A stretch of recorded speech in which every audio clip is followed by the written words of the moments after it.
Thank you very much, Cole and Kyle. Would it be okay if I just said what they said, and then that's pretty much all I need to say? Kind of hard to get up after two tremendous speeches like that. Thank you both for your words this morning and your leadership this whole year long. Well, good morning, everyone. It's a pleasure to see the entire Moses Brown family gathered under the shadows of the elms as we celebrate this incredible class, the class of 2017. Thank you so much for being here today and for all the care that you have shown for this remarkable group of young men and women, and indeed for the entire school this school year. I'm joined on stage this morning by Habib Gorgi from the class of 1974, the clerk of the Board of Trustees, and also a father of one of this morning's graduates. Joyce Chang from the class of 94, who was our keynote speaker. Head of Upper School, Rachel Moulton. Assistant Head of School for Academic Affairs, Debbie Phipps. And Interim Director of Friends Education, Catherine Ford, a member of the class of 1998. It's really hard to believe that we are here finally at this moment we've been thinking about for so long. It seems like just yesterday that Cole was leading us in this wolf cry at convocation at the start of the school year. Cole, I really thought we were going to hear the wolf cry again this morning. Thinking back even further, though, I remember this class when I first arrived at Moses Brown in 2009, and they were in the 5th grade. Just so cute. And I can't believe how fast the intervening years have gone by. And going back even further, 6 members of this class have been here since nursery, 4 since the infant toddler center. In the intervening years, I think everyone here at Moses Brown has enjoyed watching this group of boys and girls become young men and women, and witnessing the increasing sophistication of their academic and artistic and athletic accomplishments. Students, this year, you studied some very advanced subjects, ranging from the modern Middle East to ethics, ornithology to computer science. You've always impressed your teachers with your brains as well as your real-world engagement. After studying the Syrian civil war, for example, this year some of you raised money for the humanitarian rescue group, the White Helmets. In statistics, you explored how gender and age affect short-term memory and how political ads can impact voters' opinions. And some of you in English used Shelley's Frankenstein as a prism for considering the plight of current-day refugees. Throughout these and other studies, the range of your intellectual knowledge and the quality of your work this year has truly been impressive. Some of that, as you all know, was on display last week during your senior project presentations. I had the pleasure of seeing presentations about teaching, screenwriting, robotics and 3D design, painting, filmmaking, and music making of different sorts. And there were many other topics as well.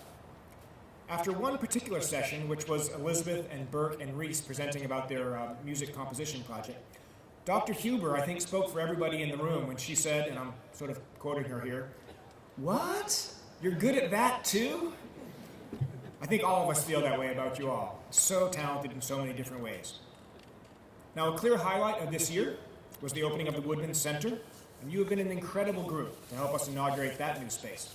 The recent musical Chorus Line required you to master some really challenging music and choreography, together with costumes and set, sound, lighting, and so forth. The end result was absolutely fantastic. Now, obviously, other grades were also involved, but you guys set a very high bar in terms of your peer leadership. And I think the same was also true in music and visual arts this year as well. And I know Steve Toro this morning is feeling particularly bummed as 17 of you are leaving his wind ensemble. As Kyle alluded to a moment ago, your athletic prowess, too, is widely known to all of us. During your time in the upper school, MB teams have won 13 state championships. You all have set 7 school records in track, 1 in swimming. You've garnered 7 All-State awards, 1 All-American award, and 1 world record. One of our teams won the State Sportsmanship Award this year for the 7th consecutive year, even while winning the state championship in an undefeated season. One of you, as we heard a moment ago, has won 4 consecutive individual state championships, and 4 of you earned 12 varsity letters, one of you 14, and another 15. I didn't actually even know that was possible. Turns out it is possible. Again, these are results that aren't due just to your class alone. But with 23 of you going on to participate in intercollegiate sports next year, I think we can assume that you had a lot to do with the school's athletic success in recent years. So, Our praise for the class of 2017, all 103 of you, I think goes well beyond some of the hot air and hyperbole that you often hear around commencement time at schools. This is a very sophisticated, motivated, and opinionated group of young men and women. They've been excellent citizens and leaders of our upper school, and they've been tremendous friends to each other. They've seen a fair amount of change here at the school over the past couple of years. Project-based learning, the travel program, lots of building and renovation. And yet, they've always rolled with each of those changes, and even better, they've taken advantage of every new opportunity presented to them. Last night at Baccalaureate, we heard some really powerful testimony about how Moses Brown has impacted this group, but I think it's equally true to say that the class of 2017 has left a really deep imprint on the culture of Moses Brown, and it's because of that that we're very sorry to see them go. But go they must, as they should. Graduates, please know that you'll always have a home here, and we hope you'll return often. We'll be eager to see what mark you leave on the world. I'm sure it's going to be huge. Congratulations to you all.